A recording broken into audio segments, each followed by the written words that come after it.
Go with me now to Ephesians 4. And let me set the stage for where I'm headed. For where I'm headed.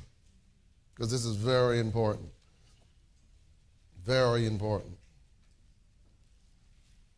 Ephesians chapter 4. Now let me give you a consensus of the book of Ephesians.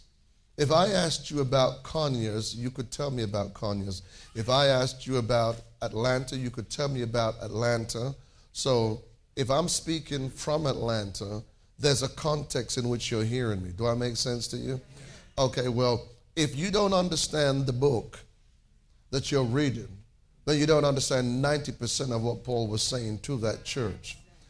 And some of the things he said to that church, he never said to another. It was a different region. So let me give you the different mindset between, say, for example, Corinth, and say the book of, and say Ephesus. Corinth, and I want you to notice, Corinth was an interesting place. There was a lot of idol worship at Corinth. In fact, most of the wherever Rome went, there was a lot of paganism left over.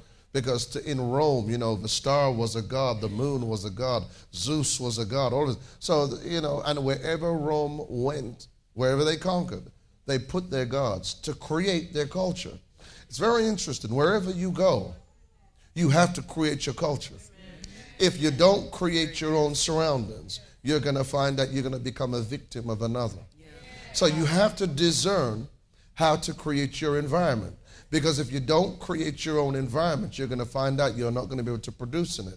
You can only produce you if you're in your own environment. See, if you put a fish in water, it can produce and multiply because that's its environment. Put it in air, it will die. Are you hearing me right now? See, if I remove you from the presence, see, you don't realize it. See, if I remove you from the presence of God, you're dead, you just don't know it. And so wherever you go, you have to create your own environment. One of the biggest advantages that Dr. Marina and I have is this. We was actually born in a kingdom. So when I hear a lot of Americans, people talk about kingdom, half of them don't know what they're talking about.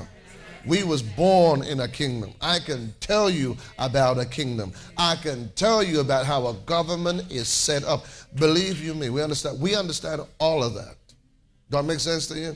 And one of the things I tell you about the English, it's very, very interesting.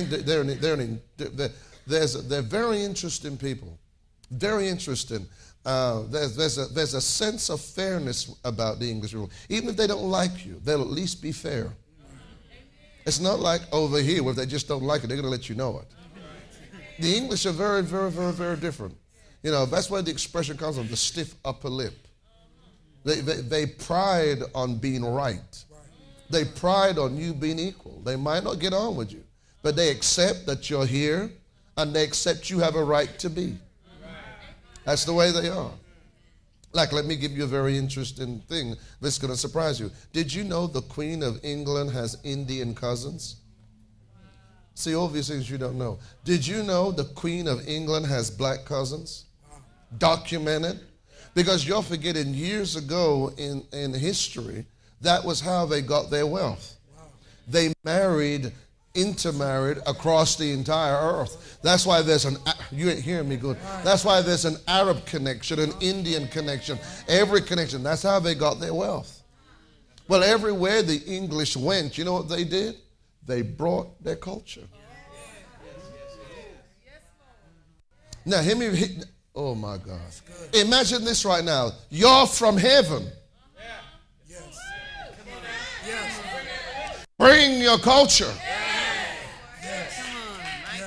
You're from heaven. Bring the glory.